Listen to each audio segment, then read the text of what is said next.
Baina kontatu zian, hemenik behin, Gabriel Arestik irabazi zuela sari nazionala. Sari buruategi guztiak behar eta herrirekin irabazi zuela. Eta antzeuden, sari hori baten, eta antzeuden Fraga, eta garaiko ministroa eta bat. Eta esan ziola hau, nik uste dut egia dela.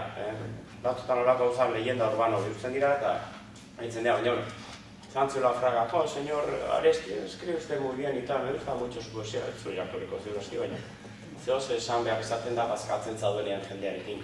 Eta esan zuen, ¿por qué no escribe usted en castellano? Porque así leería mucha más gente y tal. Eta Aresti esan zuen, mire, señor Fraga, si quisiera que me leyera más gente, escribiría en chino. Porque los idiomas hori beste galdera datorkio. Zein egoeratan dago euskara? Eta nola iritsi da egoera honetara? Horrek ja behartzen zaitu diagnostiko bat egitera pixka bat, ez? Mediku batek bezala, koño.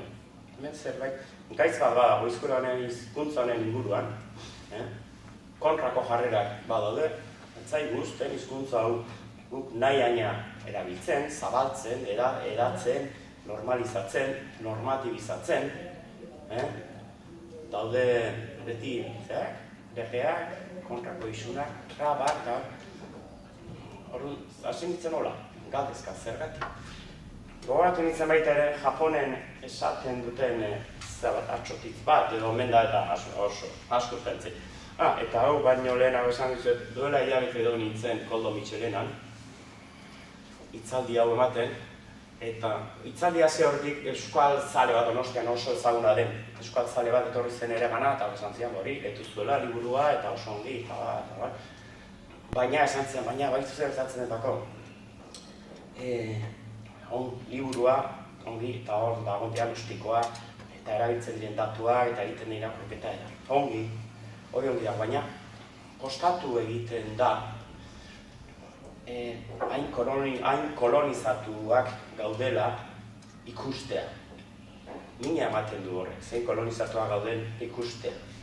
Hau irakurri ondoren, behar ikusi uste izan zuen bezala. Eta esan nion, koño, bai, baina, bakizu japonez esaten duten, eta ari izan nion esaldi eta gaur hemen izan egin zuen. Eta diote, gustatzen bazaizu, gauzak diren bezalakoak dira. Errealitatea den bezalakoa da. Ez bazaizu gustatzen, errealitatea den bezalakoa da. Alegi, errealitatea beti da den bezalakoa. Diagnostikoa da den bezalakoa. Hemen, Huescan, ezagutzen dugunez, hemen debekatzen da lehen aldiz euskara hitz egitea. Euskara izan da, hizkuntza bat, 7 urtetan debekuak jaso dituena etengabe. Han eta hemen, ontara edo hartan. Maila askotan eta erasotan. Eta ezaguna den lehen dokumentua, nik behintzat ezagutzen duena, Huescako azokan, oso ezaguna da, Huescako azokan debekatzen da, edikto bat, atera zuten, eta debekatzen da euskara hitz egitea, azokan euskaraz egitea, hartu emanak, salero osketak, euskararekin batera, baita ere hebreera, eta, zein bestea, beste hizkuntza,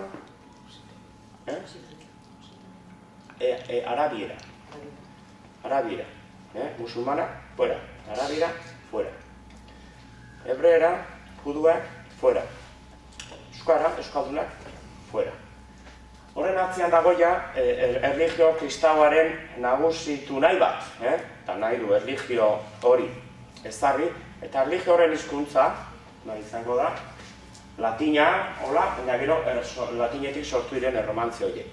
Eta nola, beste erlijio batzuen defendatzaile diren hizkuntzak, eta euskara ere, baztertzen da, baita ere, bateko oso diru gutxi, jasotzen. Horrak da programazio oso txarra, bete batean, eta da, errepikatzen den programazio bat, ezer berri gutxi daukana, eta dana produkto enlatadua. Marrazki bizitunak, kamara okulta, futbol partidoak, segunda B-koak, eta hola, enlatadua da dana. Produzio propioa, eta ja beste dinamika bat daukate programa erakargarririk apenas ez dago ETV baten euskarazkoan. Dena bideratzen da dirua, gehientsuena ETB, bira. Hor ere ari dira, espainola. Hengo bagenu, zerrenda bat, espainola jasotzen ditu subentzioena, Euskal Herria bakarrik, edo Euskal Autonomia Erkidego bakarrik, izango litzateke, segurazki, Euskararena baino lauko hitza izango litzateke.